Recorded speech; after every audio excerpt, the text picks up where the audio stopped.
debería actuar con energía contra la delincuencia. Desgraciadamente tenemos un gobierno débil, un gobierno inepto, un gobierno incompetente que no hace lo necesario para luchar contra la delincuencia. Pero la solución no está en poner como carne de cañón a los serenos para luchar, contra esta delincuencia que es cada vez más violenta, porque al Perú han llegado delincuentes venezolanos, muchos de ellos, y algunos otros colombianos, que vienen de países donde hay muchísima violencia, y esa violencia la han exportado al Perú. Los serenos no están capacitados, ni son los que deben enfrentarse a estos delincuentes. El serenazgo se creó en los años 90, en otras circunstancias, y ha cumplido un papel interesante, pero para cosas menores, ¿no? No para enfrentar a la delincuencia. Esa no es su labor. Y ahora, con esta pésima decisión del Congreso, se va a ir a una situación para la cual no están indudablemente preparados ni capacitados ni suficientemente entrenados. Y la norma que han aprobado por insistencia indica que la policía y las Fuerzas Armadas son los que se encargan de la capacitación a los serenos del uso de estos elementos y otras acciones para mitigar los actos violentos que toman estos delincuentes. Pero yo me pregunto, un delincuente que tiene una arma de fuego, que tiene la intención y la predisposición de matar, frente a un sereno que va a tener una vara, gas pimienta, el momento que vea que el sereno va a lanzar las pimientas, el otro le va a dar un balazo. Entonces, esto ni siquiera se ha analizado para promulgar o insistir en una ley que va a ocasionar serios problemas, usted con la experiencia que tiene, doctor Respiriosi. Así es. Y lo primero que usted decía, las Fuerzas Armadas capacitar a los serenos. Esta es una de las sandeces más absurdas que ha hecho este Congreso.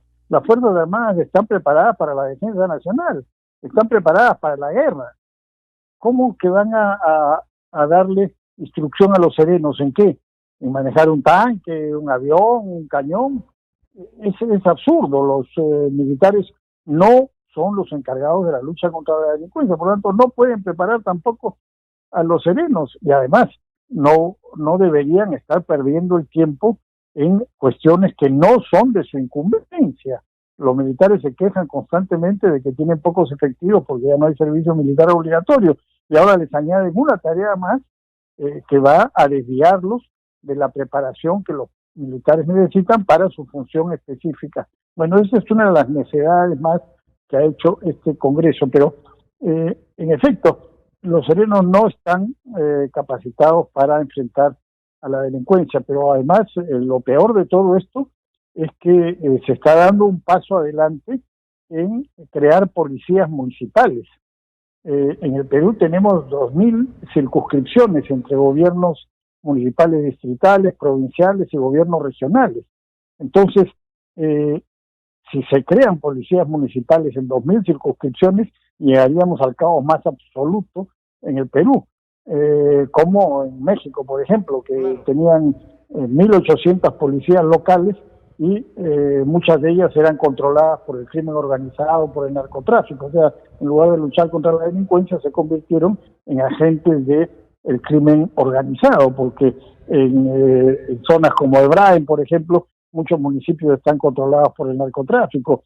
En zonas como Puno, donde hay narcotráfico, minería ilegal, contrabando, hay muchos municipios que están controlados por el crimen organizado, y así sucesivamente.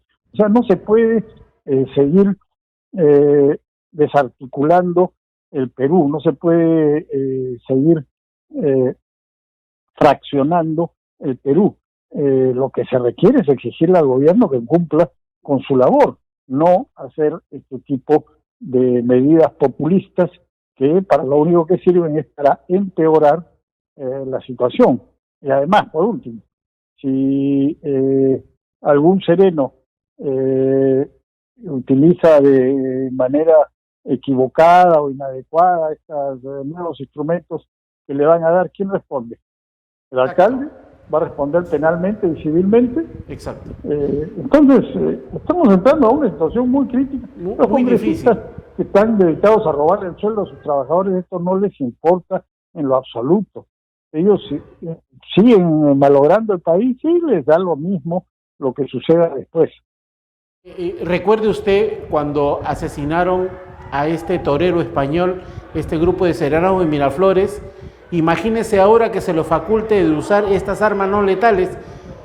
¿Qué podrían estar haciendo? Porque a veces en algunas municipalidades contratan miembros de serenazgo que no sabemos cuál ha sido su pasado o qué antecedentes tienen, pero a simple vista pareciera que fueran algunas personas que han tenido una vida pasada muy lúgubre, han cometido actos delictivos, pareciera, y hoy están frente al serenazgo, y la verdad es que esto es peligrosísimo, doctor Respiriosi.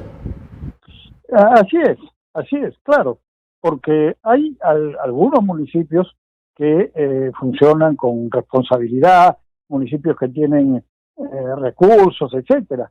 Pero eso no ocurre en todos los lugares. En realidad, en la mayoría de sitios no hay pues confianza en lo que puedan hacer con este tipo de serenazgo, ¿no? Entonces, es un error gravísimo que además seguramente hay empresas pues que están muy interesadas y que deben haber actuado en el Congreso también para vender este tipo de cosas a los serenazgos y hacer negocios, ¿no? Entonces acá hay muchos intereses equivocados que han llevado a esta pésima decisión de que el Congreso apruebe por insistencia esta ley, porque el gobierno, con buen criterio en esta ocasión, había rechazado esta ley y había dicho que no se debería aprobar. Pero hemos visto cómo el Congreso, prácticamente por unanimidad, porque han habido 110 votos a favor y 4 abstenciones, ni un solo voto en contra. Exacto. Eso nos muestra el desastre que es este Congreso realmente. Ahora, entiendo que la Procuraduría, a cargo del Ministerio del Interior, va a presentar una demanda ante el TLC para poder bajarse esta ley, porque realmente vulnera muchos, o sea, es muy peligroso, muy peligroso. Vamos a ir a otro tema, doctor Respiriosi, algo que usted ha estado tocando estos días, el camarada Carlos. Finalmente parece que este tema va a ir avanzando, considerando que esto es un crimen de lesa humanidad. Hablamos del señor Ollanta Humala, que está metido en este proceso. Creo que hoy o en estos días van a entregar los cuerpos que fueron exhumados, encontrados, a los familiares, y recién se va a iniciar todo el proceso. ¿Nos puede comentar algo de esto? Sí, lo que ha pasado es que, por las informaciones que se conocen, la Fiscalía ha desenterrado, me parece que 16 cadáveres, y ha logrado identificar a través de pruebas de ADN a varios de ellos, y se ha llegado a la conclusión de que eran precisamente la gente que el capitán Carlos, como lo decía llamar Ollanta Humala a principios de los años 90, en la base de Madre Mía, había secuestrado, torturado y ejecutado. Estas cosas se conocen ya desde el año 2006, hace casi 2 décadas, cuando Ollanta Humala entra a la vida política y se presenta como candidato. Entonces el periodismo de investigación investiga su pasado y descubre que él había sido jefe de esta base militar donde se habían cometido estos hechos. Pero como los caviares, la izquierda caviar, tiene una enorme influencia en el Poder Judicial, y la izquierda caviar era aliada de este señor Ollanta Humala, entonces lo protegieron en el Poder Judicial, a pesar de que las evidencias eran realmente muy fuertes, y que además se descubrió, hubo incluso filmaciones, videos que realizó la policía, de que la gente de Ollanta Humala sobornaba a los testigos para que cambiaran su versión, lo cual es un delito adicional. Sin embargo, los caviares lo protegieron en el sistema judicial y hasta ahora sigue impune.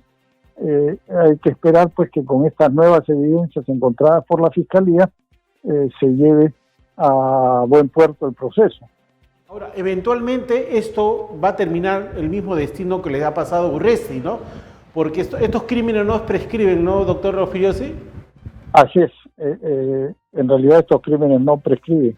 Entonces, bueno, veremos, pero como digo, el problema más serio es que los caviares tienen una enorme influencia en el sistema judicial ya desde hace mucho tiempo y ellos protegieron pues a su aliado Ollantaytamala. Esperemos que esta vez la justicia actúe con imparcialidad.